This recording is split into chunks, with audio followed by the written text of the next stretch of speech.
그날 밤 나는 집에서도 쫓겨났다. 눈이 내리고 있었다.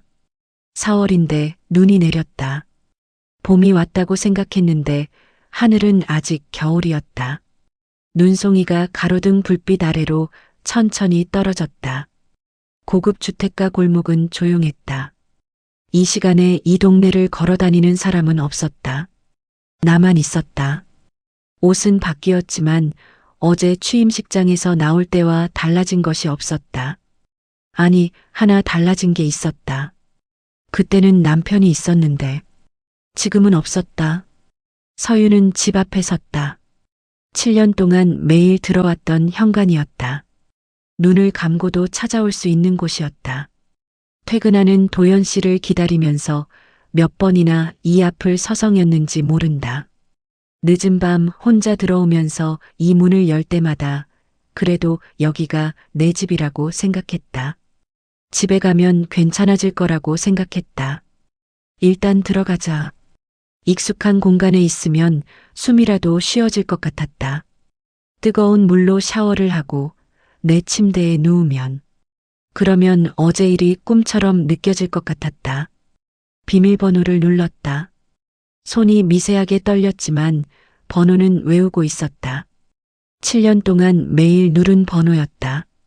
비, 잘못된 번호입니다. 서유는 멈칫했다. 잘못 눌렀나? 손이 떨려서 잘못 눌렀겠지. 다시 눌렀다. 천천히. 하나씩 확인하면서 비, 잘못된 번호입니다. 손이 더 심하게 떨렸다. 이상하다. 세 번째로 누르려다 손이 멈췄다. 뭔가 이상했다. 번호가 틀릴 리 없었다. 이 번호는 결혼하고 나서 단 한 번도 바뀐 적이 없었는데 그때 안쪽에서 소리가 났다. 발소리, 잠금 해제되는 소리. 문이 열렸다. 문을 연 사람은 집사였다. 50대 중반의 중년 남자. 이 집에서 10년 넘게 일한 사람이었다. 서윤이 처음 이 집에 왔을 때부터 있었다.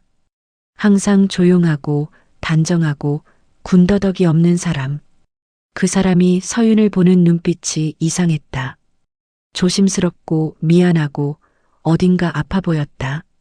사모님, 서윤은 안도했다. 아는 얼굴이 있다는 것만으로도 아, 잘됐다. 비밀번호가 왜 이렇게 안 눌리는지 바뀌었습니다. 정적이 흘렀다. 서윤은 웃음이 나왔다. 웃기지 않은데 웃음이 나왔다. 이해가 되지 않을 때 나오는 웃음이었다. 뭐라고요? 집사는 고개를 숙였다. 눈을 마주치지 않았다. 오늘부로 변경하라는 지시가 있었습니다. 지시. 그 단어가 귓속에서 뭔가를 건드렸다. 서유는 아무 말도 하지 못했다. 천천히 안으로 들어왔다. 익숙한 공간이었다. 내가 고른 조명, 내가 배치한 가구, 내가 들인 화분.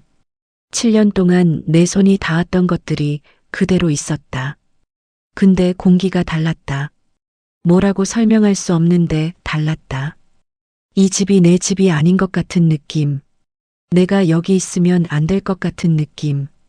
그때 거실 한쪽이 눈에 들어왔다. 캐리어 2개. 반듯하게 세워져 있었다. 크고 작은 것 하나씩. 이게 뭐예요? 사모님 짐입니다. 서유는 웃었다. 믿기지 않는 웃음이었다.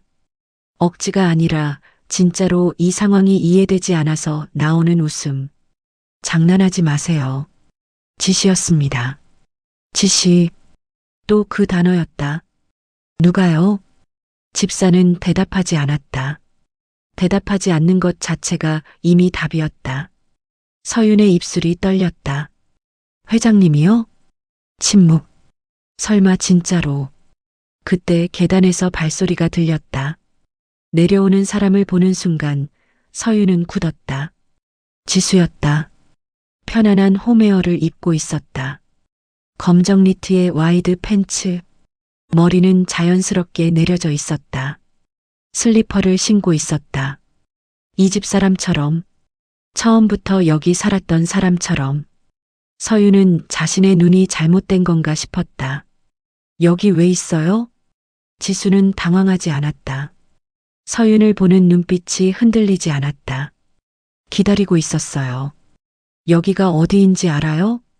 지수가 잠깐 멈췄다. 그리고 아주 담담하게 말했다. 알죠.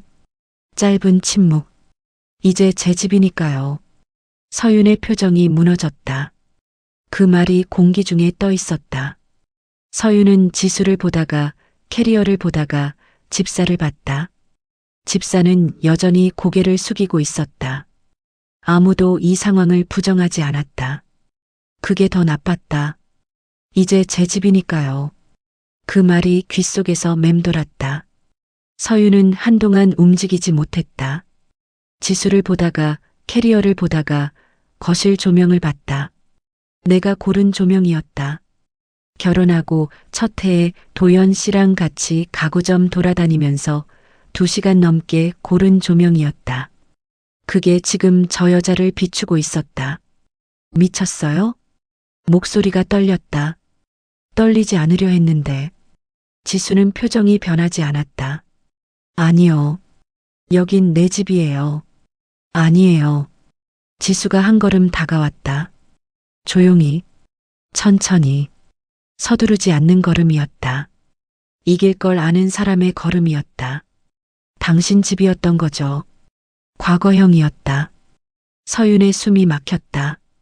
가슴 한가운데 뭔가가 쑤셨다. 말이 나오지 않았다. 반박하고 싶은데 어디서부터 반박해야 할지 몰랐다. 7년이었다. 내가 7년을 살았던 집이었다. 내 손이 닿지 않은 곳이 없었다. 현관앞 화분도 내가 골랐고 거실 조명도 내가 바꿨고 부엌 서랍 어디에 뭐가 있는지 눈 감고도 알았다. 근데 그게 다 과거형이 된다고? 당신이 뭔데요? 겨우 나온 말이었다. 지수는 대답하지 않았다. 대답할 필요가 없다는 듯이 그 침묵이 또 하나의 답이었다. 그때 현관문이 열렸다. 도연 씨였다. 정자을 입고 있었다. 취임식 때와 같은 차림이었다. 표정도 같았다. 차갑고 절제되어 있고 흔들리지 않았다. 상황을 이미 알고 있었다. 아니, 알고 있는 게 아니라 이렇게 되도록 만든 사람이었다. 도연 씨, 서윤이 불렀다. 이름을 부르는 목소리가 스스로 들어도 낯설었다. 7년 동안 불러온 이름인데 오늘따라 입에서 잘 나오지 않았다. 도연은 서윤을 봤다. 잠깐. 그리고 말했다. 끝내자. 감정이 없었다. 목소리에 아무것도 없었다. 미안함도 불편함도 망설임도. 이게 무슨 짓이에요? 이미 말했잖아. 이렇게까지 해야 돼요? 비밀번호를 바꾸고 짐을 싸놓고 저 여자를 여기 들여놓고 필요한 과정이야. 필요한 과정. 서윤은 그 말을 듣는 순간 뭔가 끊어지는 소리를 들었다. 마음속에서 아주 얇은 실 하나가 과정이요? 그래. 나를 내보내는 게 과정이에요? 도연은 대답하지 않았다. 창밖을 봤다. 눈이 내리고 있었다. 그 눈을 보는 도연의 눈빛은 아무것도 담고 있지 않았다. 서윤은 웃었다. 울음인지 웃음인지 모를 소리였다. 눈물은 나오지 않았다. 이미 오늘 밤 너무 많이 흘린 탓인지 아니면 너무 황당해서인지 나 당신이랑 7년이었어요. 그만해. 7년 동안 내가 뭘 그만하라고. 끊었다. 또 잘라버렸다. 말을 끝까지 하지 못하게. 오늘 내내 그랬다. 주차장에서도 지금도 내 말을 끝까지 들어준 적이 없었다. 어쩌면 7년 동안 그랬던 건지도 몰랐다. 서윤은 숨을 골랐다. 그리고 물었다. 나 여기서 뭐였어요? 조용한 질문이었다. 따지는 게 아니었다. 소리 지르는 것도 아니었다. 진짜로 알고 싶었다. 7년 동안 나는 이 사람한테 뭐였을까? 아내였나? 도구였나? 아니면 그냥 옆에 있던 사람이었나? 도연이 잠깐 서윤을 봤다. 정말 잠깐. 그리고 말했다. 정리해야 할 사람이야. 무릎에 힘이 빠졌다. 서윤은 그 자리에서 주저앉지 않으려고 이를 악물었다. 손이 떨렸다. 핸드백 끈을 꽉 쥐었다. 손바닥에 끈이 파고드는 게 느껴졌다. 정리해야 할 사람. 짐처럼, 묵은 서류처럼, 더 이상 쓸모 없어진 물건처럼 7년이 그 한 문장으로 정리됐다. 지수는 거실 소파 쪽으로 조용히 물러나 있었다. 이 상황에 끼어들지 않았다. 끼어들 필요가 없었으니까. 이미 결과는 정해져 있었으니까. 집사가 조용히 다가왔다. 차 준비돼 있습니다. 서유는 집사를 봤다. 이 사람도 알고 있었겠지. 오늘 이렇게 될 걸. 짐을 쌀 때부터, 비밀번호를 바꿀 때부터 알면서 아무 말도 못했겠지. 지시니까. 회장님 지시니까. 잠깐만요. 서윤이 말했다. 집사가 멈췄다. 서윤은 거실을 천천히 둘러봤다. 7년의 흔적들, 내가 고른 것들, 내가 만든 공간, 내 시간이 녹아있는 곳. 처음이자 마지막으로 눈에 담았다. 그리고 도연을 봤다. 도연은 이미 돌아서 있었다. 단 한 번도 돌아보지 않았다. 서윤은 캐리어 손잡이를 잡았다. 차가웠다. 현관문을 열었다. 문이 닫혔다. 둔탁한 소리였다. 크지 않았는데 이상하게 크게 들렸다. 서윤은 그 소리를 등 뒤로 들으면서 한동안 움직이지 못했다. 밖이었다. 눈은 아직 내리고 있었다. 가로등 불빛 아래 눈송이들이 천천히 떨어졌다. 고급 주택가 골목은 조용했다. 이 동네는 항상 조용했다. 사람 사는 소리가 나지 않는 동네였다. 7년을 살면서 이웃 얼굴 한번 제대로 본 적 없는 곳이었다. 서유는 그 자리에 섰다. 캐리어 2개, 핸드백 하나. 숨이 거칠어졌다. 울음이 나오는 게 아니었다. 울음보다 더 이전의 감각이었다. 몸이 이 상황을 받아들이지 못하고 있었다. 호흡이 제대로 되지 않았다. 폐가 작아진 것 같았다. 눈송이가 어깨 위에 떨어졌다. 녹았다. 또 떨어졌다. 또 녹았다. 서유는 하늘을 올려다봤다. 검고 흐린 하늘. 별도 없었다. 이게 진짜구나. 이제서야 실감이 났다. 주차장에서는 몰랐다. 취임식장에서는 몰랐다. 지금 이 문 앞에 서서 들어갈 수 없는 집을 등지고 서 있는 지금에서야. 진짜였다. 캐리어를 골목 끝 담벼락에 세워뒀다. 핸드백에서 핸드폰을 꺼냈다. 화면을 켰다. 불빛이 눈에 강하게 들어왔다. 눈을 잠깐 찡그렸다. 연락처 목록이 보였다. 도연 씨 이름이 맨 위에 있었다. 즐겨찾기로 설정해둔 번호. 7년 동안 가장 많이 누른 번호.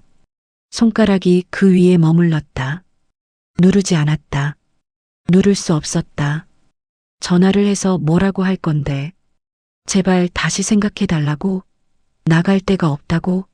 그 말을 하는 순간 내가 얼마나 작아지는지 알았다. 이미 충분히 작아졌다. 더는 작아질 수 없었다. 화면을 껐다. 그냥 걸었다. 캐리어도 두고 핸드백만 들고 어디로 가는지 모르면서 발이 가는 대로 골목을 빠져나왔다. 큰 길이 나왔다. 차들이 달렸다. 사람들이 있었다. 다들 자기 갈 곳이 있는 사람들이었다. 서유는 그 사이를 걸었다. 얼마나 걸었는지 몰랐다. 발이 시린 것도 몰랐다. 손이 차가운 것도 몰랐다. 걷다 보니 강이었다. 한강이었다. 어떻게 여기까지 왔는지 몰랐다. 다리 위에 올라섰다. 난간 앞에 섰다. 강이 보였다. 어두웠다. 도시의 불빛이 강물 위에서 일렁였다. 강바람이 불었다. 머리카락이 흩어졌다. 걷어내지 않았다. 서윤은 난간을 잡았다. 차가웠다. 금속 특유의 차가움이었다. 손바닥으로 그 차가움을 느끼면서 아래를 봤다. 강이 멀었다. 그리고 가까웠다. 묘하게 고요했다. 도시 한가운데인데 강은 아무것도 모른다는 듯 그냥 흐르고 있었다. 누가 버려지든 누가 무너지든 그냥 흘렀다. 이제 넌 필요 없어. 도연 씨 목소리가 들렸다. 정리해야 할 사람이야.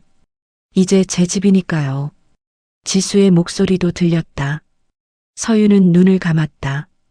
바람이 불었다. 강 냄새가 났다. 차갑고 비린 냄새. 7년이었다. 7년 동안 뭘 했지? 무엇을 위해 버텼지? 유학을 포기하고 일을 그만두고 내 이름 석자를 지워가면서 내가 원하는 것보다 그 사람이 원하는 것을 먼저 생각하면서 그 끝이 여기였다. 캐리어 2개, 핸드백 하나, 갈 곳 없는 밤, 강만 흘렀다. 그때 핸드폰이 울렸다. 진동이었다. 핸드백 안에서 1번, 2번, 3번. 서유는 한참 후에 꺼냈다. 민지였다. 받을까 말까 잠깐 봤다. 지금 목소리를 낼 수 있을지 몰랐다. 말을 할 수 있을지도. 그냥 받았다. 언니, 아까 문자 읽었어? 왜 답장이 없어? 밝은 목소리였다. 평소 민지 목소리였다. 그 목소리가 이상하게 멀게 들렸다. 서유는 아무 말도 하지 않았다. 언니? 응. 목소리 왜 그래? 어디야 지금? 강바람이 불었다. 그 소리가 전화기 너머로 넘어갔는지 민지가 조금 다른 톤으로 물었다. 언니, 지금 밖이야? 바람 소리 나는데. 응. 어디야? 질문이 아니었다. 확인이었다. 민지는 눈치가 빠른 사람이었다. 목소리만 들어도 아는 사람이었다. 서유는 난간을 잡은 손을 내려다봤다. 손가락이 빨개져 있었다. 너무 오래 차가운 걸 잡고 있었다. 한강. 뭐? 한강 다리. 전화기 너머로 민지가 숨을 들이쉬는 소리가 들렸다. 짧게. 그러나 분명하게. 언니, 지금 거기서 뭐해? 모르겠어. 언니. 응. 나한테 말해. 지금 어떤 상태야? 서유는 대답하지 못했다. 어떤 상태인지 설명할 말을 몰랐다. 슬프다고 하기엔 슬픔보다 더 깊은 곳에 있는 것 같았다. 무섭다고 하기엔 아무것도 느껴지지 않는 것 같았다. 민지야. 응, 나 여기 있어. 나 뭘 잘못한 거야? 목소리가 갈라졌다. 7년 동안 내가 뭘 잘못한 거냐고. 왜 이렇게 된 거야? 내가 뭘 어떻게 했어야 했는데. 한 번 말이 나오기 시작하니까 멈추지 않았다. 주차장에서 들은 말들. 비밀번호가 바뀐 것. 지수가 계단을 내려오던 것. 도연 씨의 뒷모습. 다 쏟아졌다. 민지는 끊지 않았다. 끝까지 들었다. 서윤이 말을 다 마치자 전화기 너머로 잠깐 조용했다. 그리고 민지가 말했다. 언니는 아무것도 잘못 안 했어. 그럼 왜? 그건 그 인간이 잘못한 거야. 언니가 아니라. 근데 왜 내가 쫓겨나야 해? 왜 내가 밖에 서 있어야 해? 목이 막혔다. 눈물이 나왔다. 소리 없이 난간을 잡은 손 위로 눈물이 떨어졌다. 찬바람에 금방 식었다. 언니, 나 지금 출발할게. 괜찮아. 오지 않아도. 말도 꺼내지 마. 지금 어느 달이야? 서유는 주변을 봤다. 다리 이름이 보였다. 말해줬다. 거기 있어. 절대 움직이지 말고. 나 20분이면 가. 응. 언니 꼭이야. 알았지? 알았어. 전화가 끊겼다. 서유는 핸드폰을 핸드백에 넣었다. 다시 난간을 잡았다. 강을 봤다. 민지가 온다고 했다. 거기 있으라고 했다. 근데 발이 움직이지 않았다. 지금 당장 어디로 가야 할지 몰랐다. 그냥 이 자리에 서 있었다. 강은 여전히 흘렀다. 아무 말 없이 아무것도 묻지 않고 그냥 흘렀다. 얼마나 서 있었을까? 바람이 계속 불었다. 눈은 어느새 그쳐 있었다. 구름 사이로 흐릿하게 달이 보였다. 아무도 없구나. 그 생각이 조용히 올라왔다. 7년 동안 곁에 있다고 생각했던 사람은 오늘 나를 내쫓았다. 지금 내 이름을 불러줄 사람이 없었다. 내가 여기 있다는 걸 아는 사람이 없었다. 세상에서 내가 지워진 것 같았다. 눈을 감았다. 강소리가 들렸다. 바람 소리가 들렸다. 멀리서 차 소리가 들렸다. 그리고 발소리가 들렸다. 저기요. 남자 목소리였다. 서유는 눈을 떴다. 돌아보지 않았다. 나한테 하는 말인지 몰랐다. 이 시간에 이 다리 위에 서 있는 사람이 나 말고 또 있을 거라고 생각하지 못했다. 저기요, 거기 여성분. 또 들렸다. 서유는 천천히 고개를 돌렸다. 남자였다. 30대 초중반쯤 되어 보였다. 두꺼운 패딩을 입고 있었다. 머리가 약간 헝클어져 있었다. 손에는 편의점 봉지를 들고 있었다. 캔 커피가 2개 들어 있었다. 처음 보는 얼굴이었다. 잘생기고 못생기고를 따질 상황이 아니었는데 눈이 이상하게 선명했다. 차갑지 않고 뜨겁지도 않고 그냥 조용히 서윤을 보고 있는 눈이었다. 놀라지도 당황하지도 않은 눈이었다. 마치 이런 상황에 익숙한 사람처럼. 그 남자가 서윤을 보면서 말했다. 조심스럽게, 그러나 분명하게. 잠깐만요. 짧은 침묵이 흘렀다. 강바람이 불었다. 남자가 한 걸음 다가오면서 한마디를 더했다. 거기서 뛰어내릴 생각은 아닌 거죠? 바람이 불었다. 강이 흘렀다. 서윤은 그 남자를 봤다. 남자는 서윤을 봤다. 어둠 속에서 다리 위에서 차가운 강바람이 부는 밤에 처음 보는 두 사람이 마주 섰다. 서윤은 아무 말도 하지 못했다. 그 침묵이 길었다. 강만 흘렀다.